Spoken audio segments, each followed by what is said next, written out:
Howdy, welcome to Mogs and Dogs. So this next video picks up with us in Colorado Springs.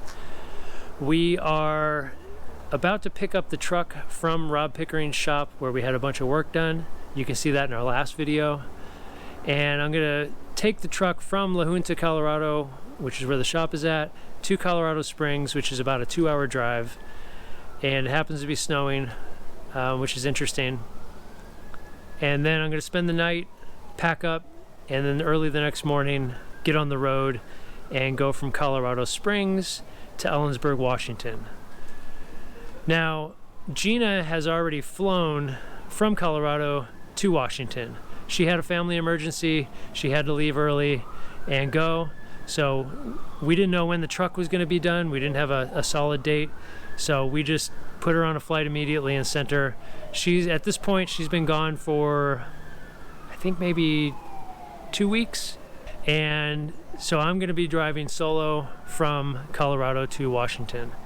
I think it's about 1,200 miles, maybe 1,300 miles. So this is what happens. All right, I am picking up the truck from Rob at Terry Lee Enterprises. It is ready to rock, and we are ready to get back on this journey.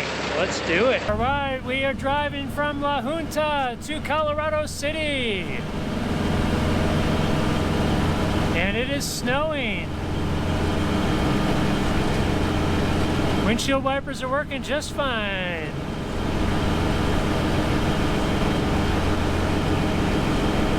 Heater's working just fine. Heater feels great. I am toasty in here. All right, let me jump back in here for a moment. I'm sorry I didn't film as much as I probably should have on that trip. I didn't feel safe picking up the camera. It didn't really cross my mind. I was too focused on the road. So I apologize for that, because that was probably the worst weather I dealt with on that trip.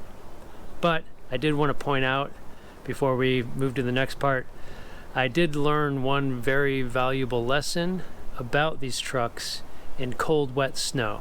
So as I was driving, I realized at some point that I could not see. I was having a really hard time seeing. It was really dark out. The snow was kind of blinding, and I was just like, man, these lights on these trucks are just horrible. Even though I've put in new LEDs, I was like, oh, it just must be the lights. And I was actually having to depend on the people passing me on the left for their headlights to be able to see much of what was going on the road. I mean, I could see enough to stay on the road, and of course I could see taillights and stuff like that, but it was just really dark. Come to find out, when I got home, turns out that these light fixtures here are really good at catching snow. So what had happened is there was a sheet of ice over this entire light. So I guess the snow, because it was wet and heavy, it would just build up on here, and then I guess it froze as I was driving. But yeah, these were just completely covered over, so really no light was making it through. You're gonna say just get heated headlights, and that's definitely something you should probably do if you can, but those are expensive, and you have to redesign the entire thing to make those fit. So that's not on our list at the moment. And I will say that I drove in a lot of snow after that when I was in Washington, and we never had that problem again. That was specific to that night and that type of snow. I think I never ran across that again. Those of you living in colder climates probably have more to say about that, but that was just my experience. All right, back to the trip.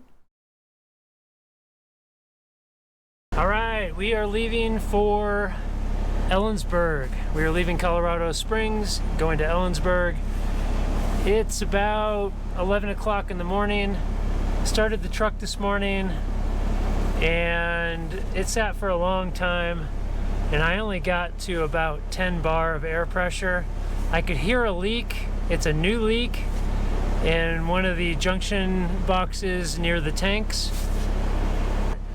I couldn't even get to the air tank pulls or releases.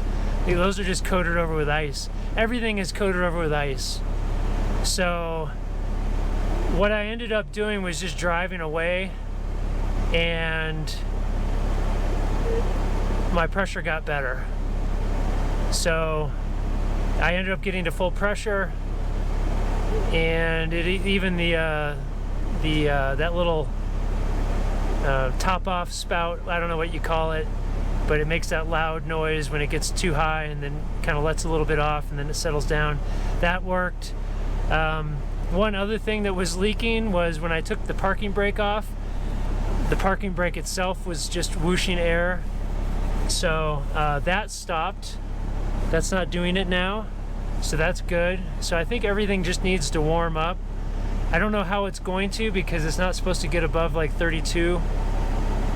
And I'm going to be driving, so the wind, I'm sure, is going to be way colder. So I don't know. We'll see. So anyway, our pressure right now is at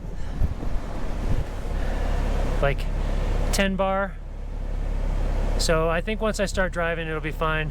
The compressor seems to be keeping up with the leak. I stopped and turned the engine off, and you could hear the leaking like crazy. So fingers crossed. I'm hoping everything just needs to warm up and it will be good. This is what I probably should have done with the foot brake valve on the first trip. So I'm not going to spend $4,000 this time shipping the truck somewhere. I'm going to drive it, try to get to Ellensburg, and see if that brake valve or that valve gets better. Maybe there's a rebuild kit for that as well that I can order, and then I can do that while I'm up in Washington. But those valves aren't that complicated, so I can do that myself. So anyway, we are getting on the road. Thor's ready. Hannah's ready. All right, we made it to Castle Rock. No problems so far. Air is holding. I called Rob, just check in, see if it's a major problem. He thinks as it warms up, we'll be okay.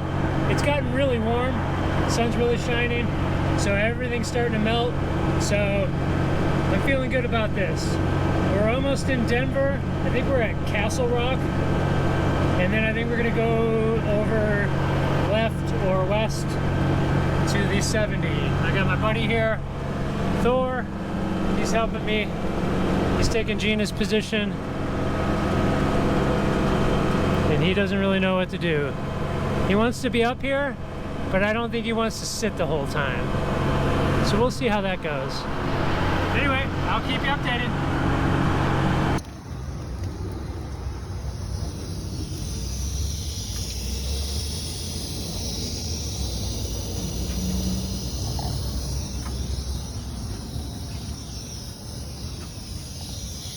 Pretty sure it's that thing.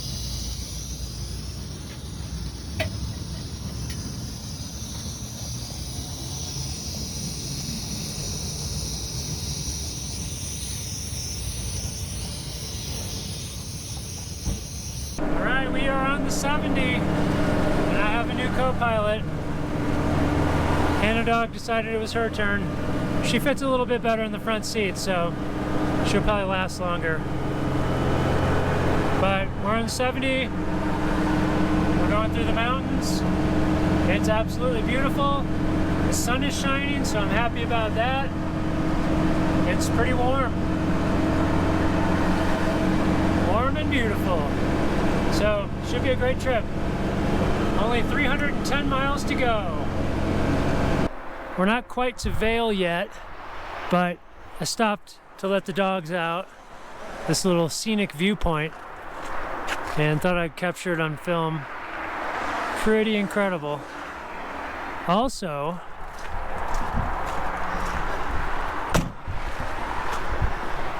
really cool. Everything's melted, but most importantly, no hissing. So our leaky valve fixed itself, as I had hoped. So wonderful. I did have to take the antler off of this side because I had to roll my window down and it wouldn't stay on the window unless it's up. But we have one antler, so, and a nose. All right, let's continue on. We're gonna try to make Salt Lake City today. Good morning. it is day 3, which should be the final day of this trip. Sorry I didn't film anything yesterday. Nothing interesting happened. Just lots of driving. I think 12 or 13 hours straight. And the truck ran great. Completely uneventful. Lots of beautiful scenery through Utah, Colorado, and Idaho. Well, Idaho, it was dark, so couldn't see anything. We're in Twin Falls right now. Spent the night here and got up in the morning and we're about to leave. And I'm sitting in a parking lot trying to let the truck warm up more. This leak in the parking brake right now, that's that hissing noise. You can hear that.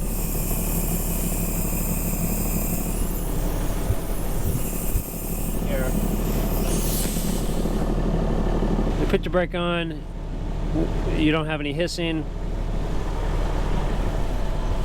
When you take the brake off, it hisses, which makes sense, I guess, because that's when it's actually doing its work.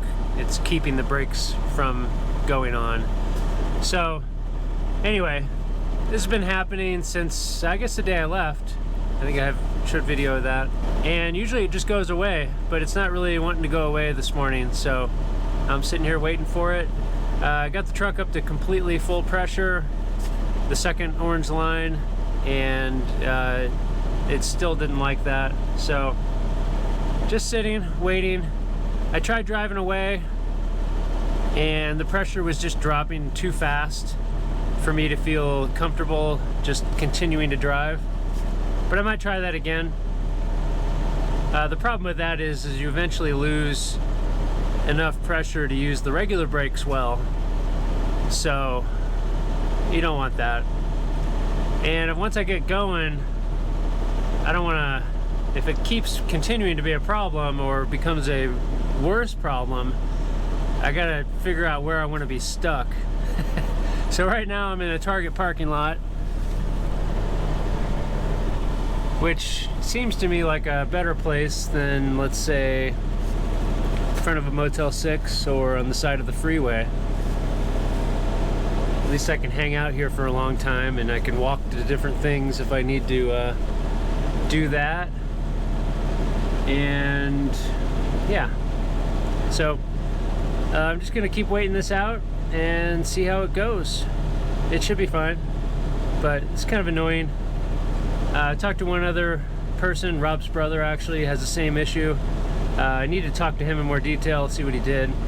But I think I definitely need to replace the seals in all these valves, or replace the valves completely. This is just a real pain. I know since Rob did the foot brake valve in the front, I haven't had any leaks there, so that seems to help, at least for a while, at least. So next up, I'm going to rebuild that four-way valve in the back, because that's been leaking the whole time. And then I have to address this parking brake valve. And then we'll see what new leak happens. This Unimog does not like the cold, or at least the air system. The rest of the truck is doing great. So we'll see. I'll let you know how it goes. I just got out and checked that four-way valve in the back, and that is still leaking. It's not as loud as it has been, but it's leaking, so I'm guessing what's happening is just the combination of the two. The compressor just can't keep up with both leaks. So normally this parking brake one goes away. I don't know what's up with it today. All right, we just passed over Snake River. That's crazy, that's way up there. So anyway, we're still hissing, but I'm driving. I have full pressure and it's holding. In fact, I just heard the little blow-off valve go, so we topped out. But we're just gonna figure this out. Hopefully it goes away. Hannah's co-pilot today, well, at least right now. So, wish me luck. Wow, I wish I could have gotten that on film, but just all of a sudden, it's done. It's like I'm done leaking. So, totally quiet now. All right, onward and upward. All right, I don't know if this is gonna catch this, but there's a huge fog layer ahead. We're driving right into it. This is about an hour north of Twin Falls, Idaho. We're about 2/3 as far as you would be if you were in a car. Ooh, everybody's disappearing into the fog. This is not the best situation for us.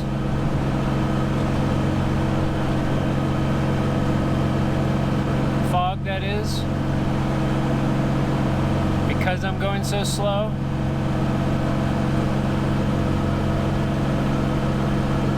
I think if it got really thick, I run the risk of people hitting me from behind.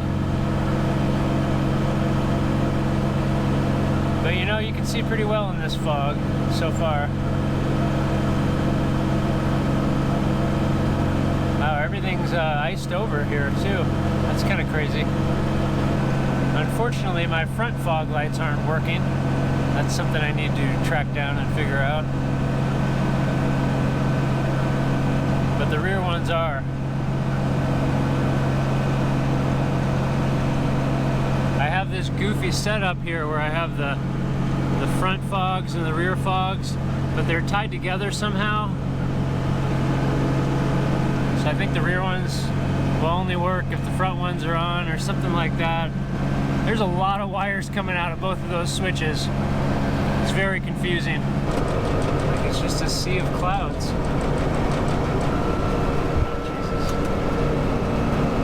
Oh my god, now we're driving into the fog. This is crazy. Can't see a damn thing.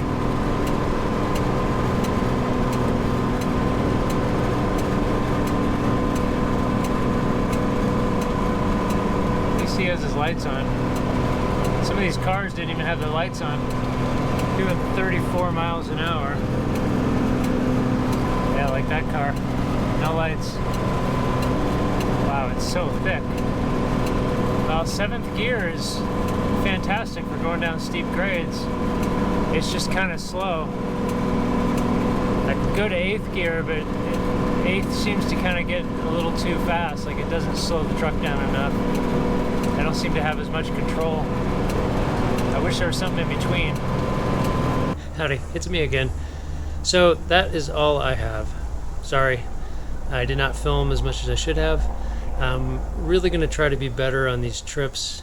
I usually start off okay, and then it just kind of tapers off and I just start slacking. So nothing really happened, and then it got dark, and then there was really nothing to see anyway. But I arrived in Washington without problem. No more issues with the truck, no more leaking, and the dogs are fine, and everything was great. So that's all I have for you. And next video we will talk about some of the stuff that happened in Washington and our trip home back to Long Beach. Alright, if you've made it this far, I really appreciate it. Thank you all for watching. Please like if you can. Please subscribe if you can. It definitely helps. So anyway, talk to you soon.